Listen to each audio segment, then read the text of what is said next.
బంగారం, బ్యాంకులు, ఇతర ప్రైవేటు సంస్థల్లో ఉన్న విడిపించి కొనబడను. కొమ్మూరి గోల్డ్, ఆంధ్ర మరియు తెలంగాణ. నమస్తే, వెల్కమ్ టు అవర్ ఛానల్. నేను పద్మిని. ప్రస్తుతంతో పాటు ప్రముఖ ఆధ్యాత్మికవేత్త, ఆస్ట్రోన్యూమరాలజిస్ట్, ఎనర్జీ వాస్తు స్పెషలిస్ట్, శ్రీవిద్య ఉపాసకురాలు శ్రీమతి జయప్రద గారు మనతో పాటు ఉన్నారు. మాట్లాడదాం. నమస్కారం అండి. నమస్తే అమ్మా. శ్రీమాత్రే నమః. జయప్రద గారు, నక్షత్రాల గురించి చెప్తూ ఉన్నారు. నక్షత్రాలు అంటే ఆ నక్షత్ర జాతకులు ఎలా ఉంటారు అనేది చెప్తూ ఉన్నారు. అది ప్రత్యేకంగా ఆడవాళ్ళు, ఎందుకంటే డెఫినెట్ గా ఒక నక్షత్రంలో పుట్టిన వాళ్ళు ఆడవాళ్ళు అయితే ఒక తీరుగా, మగవాళ్ళు అయితే ఒక తీరుగా ఉంటారు అనేది ఇప్పుడు అర్థమవుతున్నటువంటి విషయం. అట్లా డిఫరెన్సెస్ ఖచ్చితంగా ఉంటాయి. అలాగే పాదాల వారీగా కూడా ఖచ్చితంగా వేరియేషన్స్ ఉంటాయి. కొన్ని నక్షత్రాలు ఒక పాదం ఒక రాశిలో ఉంటే 3 పాదాలు ఇంకో రాశిలో ఉండటం, ఇట్లాంటివి కూడా ఉంటాయి. ఇవి కూడా ఇంపాక్ట్ చూపిస్తాయి అనేది చాలా వివరంగా చెప్తూ ఉన్నారు. సో యా, ఎందుకంటే ఇవాళ రోజున మనకు తెలుసుకోవడం అనేది ఒక అవసరం ఉంది. అందుకని నక్షత్రం అనగానే ఈ నక్షత్రం వాళ్ళని వివాహం చేసుకోకూడదు, ఈ నక్షత్రం వాళ్ళని చేసుకోవచ్చు అని అపోహలు ఉన్నాయి కదా. ఈ అపోహలకి మనం కాదు, ఇవి ఈ నక్షత్రం వాళ్ళ లక్షణాలు ఎలా ఉంటాయి కనుక ఆలోచించి చేసుకోవచ్చు. ఇప్పుడు కొంతమంది వాళ్ళకి అమ్మాయి కొంచెం స్పీడ్గా ఉండాలి, ఉద్యోగం చేయాలి, బయట ఇంట్లో పని చూసుకోవాలనుకునే వాళ్ళకి ఆ నక్షత్రాలు చూసుకుంటే సరిపోతుంది కదా. కొంతమందికి ఇంట్లోనే ఉండాలి, బయటికి వెళ్ళకూడదు. అలా నక్షత్రాలు రీచ్ చేసుకుంటే చక్కగా వాళ్ళ ఇంట్లోనే ఉంటారు. వాళ్ళు గొడవలు ఉండవు కదా. ఈ దానికోసం ఇప్పుడున్న సిచ్యువేషన్స్ కోసం మనం ఇది అనాలిసిస్ చేయాల్సి వచ్చింది. అంటే ఇది నాకు చాలా ఇంట్రెస్ట్ అన్నమాట. డెఫినెట్లీ ఇష్టం మీద ఆడవాళ్ళని మగవాళ్ళని కలిపి ఒకటే మాట మీద ఒక నక్షత్రం ఇలా ఉంటారని అని వేసేస్తే అదొక అభాండం కింద పడింది కదా అని చెప్పి రీసెర్చ్ చేస్తూ ఉన్నారు కదా. రీసెర్చ్ చేయాలి. ఎన్నేళ్ల నుంచి రీసెర్చ్ చేస్తూ ఉన్నారు? దాదాపు 20 ఏళ్ళు అవుతుంది. 20 years. అప్పటి నుంచి నేను ఇది చేస్తూనే ఉన్నా. వచ్చేటటువంటి జాతకాలని ఖచ్చితంగా జాతకాన్ని చూడటము, తర్వాత స్త్రీలతో ఎక్కువగా మాట్లాడటము. మీకు ఈ లక్షణాలు, నక్షత్రం కనుక ఈ లక్షణాలు ఉండాలండి అంటే ఈ లక్షణాల కంటే ఈ లక్షణాలు ఉన్నాయంటే ఎందుకు ఉన్నాయంటే అప్పుడు పాదాల వైజ్ తీసుకుని ఎందుకంటే ఈ పాదం ఉంది, ఈ లగ్నం కూడా ఉంది కనుక వీళ్ళు ఇలా ఉన్నారు అది. ఎందుకంటే కొన్ని నక్షత్రాలు దేవత నక్షత్రాలు, కొన్ని నక్షత్రాలు రాక్షస నక్షత్రాలు. ఈ నక్షత్రాలకి వేరియేషన్స్ చూసినప్పుడు మనకి నిజంగా ఆ లక్షణం కనిపిస్తారా వీళ్ళు అని అనుకోవడానికి లేదు. అలా దేవత నక్షత్రం దేవతలా వీళ్ళు అంటే అలాగా లేదు. అలాగా దేవత గణంతో పుట్టిన వాళ్ళు రాక్షసుల్లా బిహేవ్ చేస్తున్నారు అంటే టెక్స్ట్ బుక్ లో ఏది ఉందో అది ఫాలో చేయటమే కాదు, రియాలిటీలో వాళ్ళతో మాట్లాడి వాళ్ళని అర్థం చేసుకుని ఒక అనాలిసిస్ కి వచ్చి దాని తర్వాత చెప్పడం జరుగుతుంది. అందుకే యాక్యురేట్ గా చెప్తూ ఉన్నారు ఇలా ఇలా ఉంటారు అని. దానికి కనెక్ట్ అవుతున్నారు కూడా ప్రజలు చాలా. కొన్ని నక్షత్రాల గురించి ఆల్రెడీ మాట్లాడుకోవడం జరిగింది. ఇవాళ మరికొన్ని నక్షత్రాలని మనం ఒకసారి మీరు చెప్తే మేము వింటాము. మరి స్టార్ట్ చేద్దామా? తప్పకుండా. మరి మఖా నక్షత్రం, కేతు నక్షత్రం, మరి మఖా నక్షత్ర జాతకులు ఎలా ఉంటారు, అలాగే వీళ్ళు జీవిత పర్యంతం ప్రశాంతంగా ఉండడానికి ప్రత్యేకించి ఆడవాళ్ళు ఎలా ఉంటారు, ఎలాంటి రెమెడీస్ చేసుకోవాలి ఒకసారి? తప్పకుండా. మఖా నక్షత్రం అనేది కేతు నక్షత్రం, సింహరాశిలో ఉంటుంది. దానివల్ల ఏంటంటే రవి నక్షత్రం అండ్ కేతు, రవి కేతులు ఇద్దరు అంటే నాలెడ్జ్ అండ్ హుందాతనం. అంటే ఎంత డిగ్నిఫైగా ఉంటారో, ఎంత నాలెడ్జ్గా ఉంటారో వీళ్ళు. కానీ వీళ్ళు పెంచే విధానం పేరెంట్స్ మంచిగా లేకపోతే వీళ్ళు పాడైపోతారు. మఖా నక్షత్రం వాళ్ళు ఎప్పుడైనా చెడిపోవడం అంటే ఉంటే అది పాపం పేరెంట్స్లో నాలెడ్జ్ లేకపోవడమో, వాళ్ళు సరిగా పెంచకపోవడమో ఉంటుంది తప్ప వాళ్ళది జనరల్గా తప్పు ఉండదు మఖా నక్షత్రం వాళ్ళకి. ఇది వాళ్ళు మంచి పిల్లలు. అయితే వీళ్ళని ఏంటంటే మనం మామూలు చెప్పుకుంటే తమిళ ఇంట్లో పడితే తమిళు, తెలుగు ఇంట్లో పడితే తెలుగు నేర్చుకున్న పిల్లలు వాళ్ళ సాంప్రదాయాలు బట్టి వాళ్ళు నేర్చుకుంటారు. వాళ్ళ ఇంట్లో వాళ్ళ అమ్మ పొద్దున్నే లేచి స్నానం చేసి దీపం పెట్టి పూజ చేసి ఆఫీస్కి వెళ్ళింది అనుకో, ఈ అమ్మాయి కూడా నేర్చుకుంటుంది ఇదే చేయాలి కంపల్సరీగా అనేసి. చిన్నప్పుడు చెప్పినా పెద్దకి మైండ్లో అలా ఫీట్ చేసుకుని రేపు రోజున అదే పని. సో పెద్ద అయిన తర్వాత తనకు అలా చేయాలనుకుంటుంది. లేదు వాళ్ళ మమ్మీ అసలు రెస్పెక్ట్ ఇవ్వట్లేదు హస్బెండ్కి కానీ కానీ అంటే ఇంతే కదా, అలాగే ఉంటారు. సో ఇవాళ పిల్లలు ఇలా ఉంటున్నారు అలా ఉంటున్నారు అనే కారణం ఏంటంటే మనం ఎలా ఉన్నాం అనేది ఇంపార్టెంట్.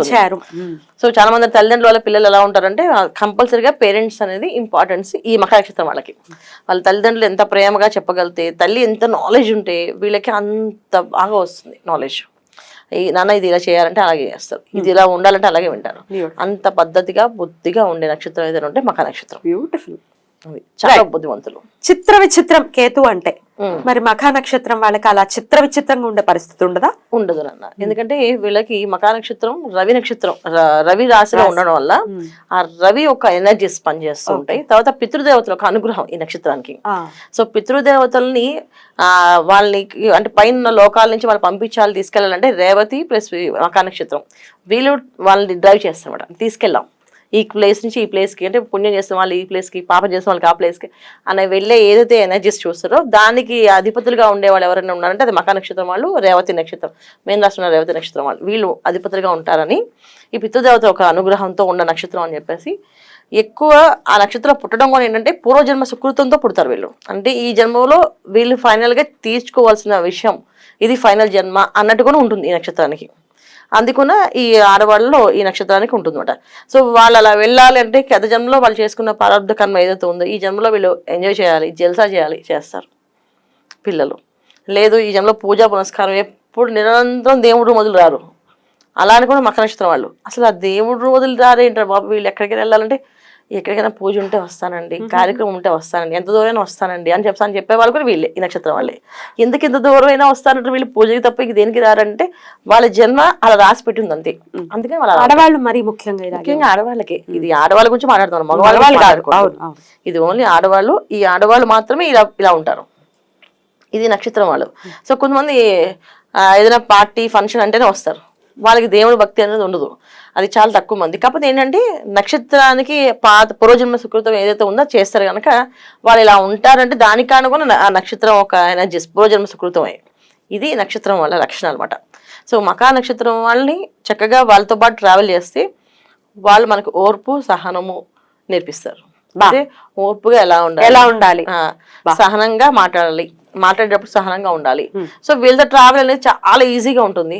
ప్రతిదీ ముందుగా ఆలోచించి ఇది చేయమంటారా, ఒక పిక్నిక్ వెళ్తున్నాం అంటే వీళ్ళు ఆలోచిస్తారు, ఈ పిక్నిక్లో 20-30 మంది వస్తే ఎక్కడ తీసుకుంటాం ఆహారం, ఎలాంటి ఆహారం పెడదాం, అప్పుడు వచ్చి ఏం ఆహారం పెడదాం, ఒకళ్ళ ఆహారం కావాలంటే కొనుక్కుందామా, కొంచెం చేసుకుందామా, తెచ్చుకుందామా, ఇలా ముందు ఆలోచన చేసి ప్లాన్ చేసి తీసుకెళ్లే వాళ్ళు ఈ మకా నక్షత్రం వాళ్ళు. సో వీళ్ళని చక్కగా స్నేహితులుగా ఉంచుకుంటే సమయానికి అన్ని చెప్తూ గుర్తు చేస్తూ ఉంటారు. సచ్ బ్యూటిఫుల్ స్టార్ అని చెప్పుకోవచ్చు అండి. అయినప్పటికీ వీళ్ళు పరిహారాలు ఏం చేసుకోవాలండి? వీళ్ళు తెలుసుకోరు అన్న, వాళ్ళు మర్చిపోతుంటారు, అందరికి సర్వీస్ చేస్తుంటారు కానీ వీళ్ళని ఎవరు గుర్తించరు. అదొకటి ఉన్న వీళ్ళకి పెద్ద మైనస్ పాయింట్. వీళ్ళకి ఒక గుర్తింపు రాదు, వీళ్ళు చేసే సేవకి ఒక పేరు ఉండదు. అందుకని జనరల్గా ఏంటంటే వాళ్ళు అలా అలవాటు అయిపోతుంది, మాకు ఇంతేమో అండి. ఇంట్లో అయినా బయట వాళ్ళైనా అందరూ వీళ్ళని జస్ట్ అలా వాడుకుని అలా వదిలేస్తుంటారు. అంటే ఆ కేతు ఒక ఎనర్జీస్ చెప్తుందా, రిలేషన్స్ కట్ అయిపోతుంటాయి అనేసి కొంత దూరం ట్రావెల్ చేసిన తర్వాత బాగా చేశారు, సూపర్ చేశారు అంటారు, అంతా వదిలేస్తారు. మళ్ళీ నెక్స్ట్ గుర్తుపెట్టుకొని ఫోన్ చేసి మాట్లాడడం కానీ మళ్ళీ ఉండదు. వీళ్ళు మాత్రం వాళ్ళ మీద ప్రేమ చేసుకుంటుంటారు. వీళ్ళు చాలా మంచి బాగా కల్పించారు, ఏమో మాట్లాడలేదు, బాగున్నారా, అప్పుడు మీరు కలిసామంటే కలిసాం, అప్పుడు మీరు సేవ చేస్తారా, బ్రహ్మాండం చేశారు అని చెప్తారు తప్ప కంటిన్యూటీ ఉండదు. అది ఇంట్లో బయట వాళ్ళ నుంచి వీళ్ళు పట్టించుకోరు, ఇంట్లో వాళ్ళు లేరని చెప్పేసి వీళ్ళు మనసులో బాధపడుతుంటారు. మరి అది రాకుండా ఉండాలంటే ఏం చేయాలి? తప్పకుండా వీళ్ళకి ఏంటంటే గుర్తింపు అనేది రావాలి అంటే ఆదిత్య హృదయం చదవాలి. ఎందుకంటే కేతు ఒక ఎనర్జీస్ వల్ల అన్ని సేవ సర్వీస్ అని వచ్చాయి. కానీ వీళ్ళకి ఏంటంటే ఆదిత్య హృదయం, సూర్య నమస్కారం, పొద్దున్నే లేవడం అది అలవాటు. వీళ్ళకి కొంచెం జనరల్గా లేస్తారు, కొంచెం ఇంకా సూర్యోదయం పూర్వమే నిద్ర లేచి నమస్కారం చేసి కార్తీక మాసం స్పెషల్గా చేయాలరా వీళ్ళు. వీళ్ళు కార్తీక మాసాన్ని వదులుకోకూడదు. ఏ మాసాల్లోనే సరే చెప్పినా కార్తీక మాసంలో నక్త వ్రతాలు చేస్తే వాళ్ళకి కావాల్సిన గుర్తింపు వస్తుంది. అంటే మకా నక్షత్రంలో ఆల్రెడీ సెటిల్ అయిపోయిన పిల్లలు పుట్టేసిన తర్వాత వాళ్ళకి పిల్లల కోసం తప్ప ఇంకేం ఉండదు. చిన్నపిల్లలు ఎవరైతే ఉన్నారో ఇప్పుడు యంగ్స్టర్స్ వాళ్ళు ప్రొఫెషనల్గా ఎదగాలనుకుంటారు, వీళ్ళు మాత్రం కార్తీక మాసంలో నక్తవ్రతాలు ఉంటాయి, అవి చక్కగా చేస్తూ ఉంటే ఆ సంవత్సరం కావాల్సిన ఎనర్జీస్ అంతా వచ్చేస్తుంటాయి. అది వీళ్ళు చేస్తుండాలి ఎప్పుడు కూడా. చాలా అద్భుతంగా వివరించారండి, కృతజ్ఞతలు. ఇక నెక్స్ట్ వీడియోలో పూర్వ పాల్గొని నక్షత్రం గురించి మాట్లాడుకుందాం. థ్యాంక్ యూ అండి. నమస్తే. నమస్తే అమ్మ. శ్రీమాత్రి నమః.